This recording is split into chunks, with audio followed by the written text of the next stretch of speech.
Hi friends, welcome to Riya of cooking. இன்றைக்கி நம்ம என்ன பார்க்க போகிறோம்னா கடலைக்கறி எப்படி பண்ணுறதுன்னு தான் பார்க்க. கேரளா ஸ்டைல் கடலைக்கறி ரொம்ப சுவையாக சூப்பராக அருமையாக இருக்கும். வாங்க எப்படி செய்கிறதுன்னு பார்ப்போம்.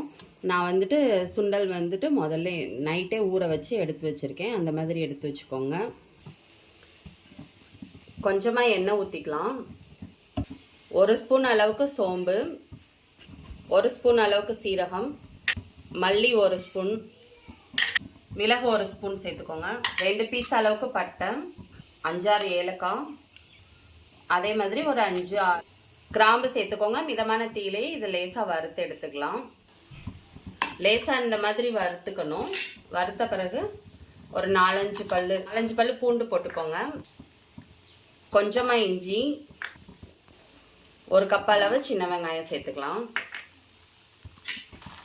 ஒரு 4-5 முந்திரி சேர்த்துக்கோங்க. 1 கப் அளவுக்கு தேங்காய் துருவல். இது எல்லாத்தையும் மிதமான சூட்டில் வச்சு நம்ம நல்லா வதக்கி எடுத்துக்கணும்.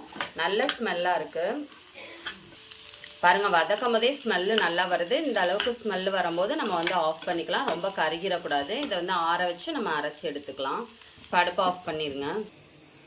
இப்போ நம்ம வறுத்து வச்சதை நல்லா வந்து நம்ம நைஸாக இந்த மாதிரி அரைச்சி எடுத்துக்கலாம் தண்ணி ஊற்றி. இப்போ நம்ம தாளிப்புக்கு என்ன ரெடி பண்ணணும்னு பார்ப்போம் வாங்க. இதில் ஒரு 2 ஸ்பூன் அளவுக்கு எண்ணெய் ஊற்றிக்கோங்க. பிரியாணி இலை போட்டுக்கோங்க. 1 கப் அளவுக்கு பெரிய வெங்காயம் கட் பண்ணி எடுத்து வச்சுருக்கேன், அதையும் சேர்த்துக்கலாம். இதோட ஒரு 5 அளவுக்கு பச்சை மிளகாய் எடுத்துருக்கேன், அதையும் சேர்த்துக்கோங்க. ஆனியன் நல்லா வதங்கினதும் 1/4 ஸ்பூன் மஞ்சள் தூள் போட்டுக்கோங்க. நம்ம காரத்துக்கு தகுந்தாப்பில் மிளகாத்தூள் போட்டுக்கலாம். நான் வந்து 1 ஸ்பூன் போடுறேன்.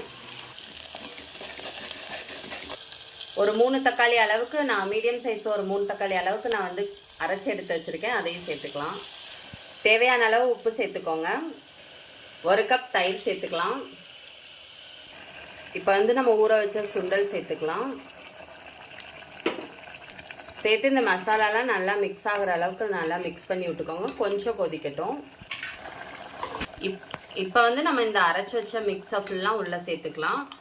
நம்ம குழம்பாவும் இதை யூஸ் பண்ணிக்கலாம். கொஞ்சம் நிறையா தண்ணி ஊற்றி. இப்போ வந்து நம்ம சப்பாத்திக்கு பண்ணுறதுனால கொஞ்சம் கெட்டியாக வச்சுக்கலாம். இப்போ கொஞ்சமாக மட்டும் தண்ணி ஊற்றிக்கோங்க. ஊற்றி நல்லா மிக்ஸ் பண்ணி விட்டு இப்போ நம்ம குக்கரை மூடி நம்ம வந்துட்டு விசில் விட்டுக்கலாம். பாருங்கள், சூப்பரான அருமையான கடலைக்கறி ரெடி ஆயிடுச்சு. பாருங்கள், சூப்பரான கடலைக்கறி ரெடி ஆயிடுச்சு. நான் இவ்வளோதான். நம்ம ரொம்ப ஈஸியாக நம்ம செஞ்சிடலாம். கேரளா ஸ்டைல் கடலைக்கறி ரொம்ப சுவையாக சூப்பராக இருக்கும். நீங்களும் ட்ரை பண்ணி பாருங்கள். இந்த வீடியோ உங்களுக்கு பிடிச்சிருந்துச்சுன்னா லைக் பண்ணுங்கள், ஷேர் பண்ணுங்கள், கமெண்ட் பண்ணுங்கள், சப்ஸ்கிரைப் பண்ணுங்கள், கூடவே அதை பெல் பண்ணி கிளிக் பண்ணுங்கள். Thank you friends.